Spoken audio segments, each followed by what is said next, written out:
সম্মানিত দর্শকবৃন্দ, আজকে আমরা দাঁড়িয়ে আছি তেরমুখ ব্রিজের উপরে। এখানে আমরা এক মুরব্বী হিন্দু, ওনার সাথে আমরা কথা বলবো যে আমাদের ধর্মীয় বিষয় নিয়ে তার সাথে আমরা একটু কথা বলবো। আমি চেষ্টা করবো কিভাবে আমাদের ধর্মের দাওয়াত তাকে দেওয়া যায়। আপনারা সবাই দোয়া করেন যেন আমি সাকসেসফুল হতে পারি। দর্শক, আমরা ওই মুরব্বী আঙ্কেলের কাছে চলে আসছি। কাকা, আপনি কেমন আছেন? ভালো আছে। ভালো আছেন কাকা? আপনার দেশের বাড়ি কোথায়? সিলেট মৌলভীবাজার। সিলেট মৌলভীবাজার। কাকা, আপনার নাম কি কাকা? বাবুল দেবনাথ।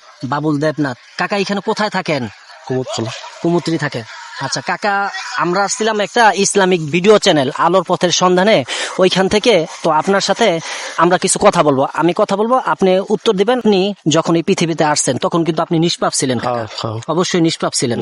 তো আপনি যেই ধর্মে আছেন এই ধর্ম কিন্তু আপনার বাপদাদা থেকে আপনি শিখছেন। আপনার বাপদাদা থেকে আপনি শিখছেন না?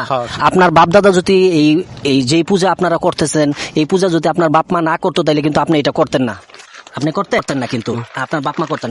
আমিও যদি জন্মের পরে যদি দেখতাম যে আমার বাপ মা যদি হিন্দু পূজা করতেছে, এই যা যা আছে হিন্দু ধর্মে যাই করতেছে, তাইলে কিন্তু আমিও সেটা করতাম।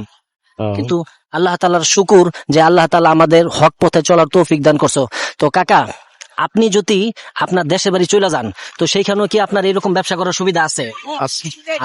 ফকুল জা আল হক ওয়াজাহাকাল বাতিল ইন্নাল বাতিলা কানা যাহুকা। আল্লাহ তাআলা বলতেছেন হক আসলে বাতিল পালিয়ে যাবে, আর বাতিল পালিয়ে যাবারই কথা। তো কাকা, আমি আপনাকে বলতেছি যে আপনি এখন অন্ধকারের মধ্যে আছেন, আপনি কি আলোর পথে আসার চেষ্টা করবেন কাকা? আপনি যদি এই হালতে যদি ইসলাম গ্রহণ করেন তাইলে আল্লাহ তাআলা কিয়ামতের ময়দানে শাস্তি দিবে না। মরার পরে যে শাস্তি, ওই শাস্তি কিন্তু আল্লাহ তাআলা আপনাকে আর দিবে না। আর দেখেন, ইসলাম এমন একটা ধর্ম যেই ধর্মের মধ্যে শুধুই শান্তি। মুসলমানদের মধ্যে যারা মারা যায়, শুরুতেই দেখেন কি হয়, তাকে আমরা গোসল করাই, কাফন করে, তারপরে তার জন্য আমরা দোয়া করি। দোয়া করার পরে তারপর নির্দিষ্ট একটা জায়গার মধ্যে আমরা সুন্দর করে দাফন দিয়ে দেয়। আর আপনি চেষ্টা করেন দিনের পথে আসার জন্য কাকা। আপনি ভালো থাকেন, চেষ্টা ফিকির করেন সঠিক পথে আসার জন্য। হ্যাঁ।